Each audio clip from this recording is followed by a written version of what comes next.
45 milliards d'euros sur la table pour les entreprises et les salariés. Précision du ministre de l'économie. Il y a aussi une guerre économique et financière, dit Bruno Le Maire, qui prévoit un recul de 1% du PIB cette année à cause de la crise du coronavirus.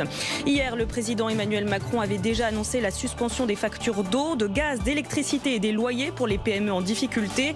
Il promet qu'aucune entreprise ne sera livrée au risque de faillite. Allocution suivie par plus de 35 millions de téléspectateurs, toutes chaînes confondues.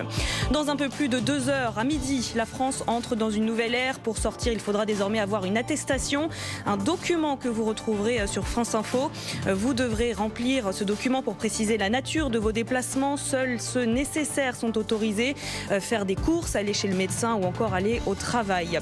Pour faire appliquer la mesure, 100 000 gendarmes et policiers déployés en France. Une amende allant de 38 à 150 € est prévue.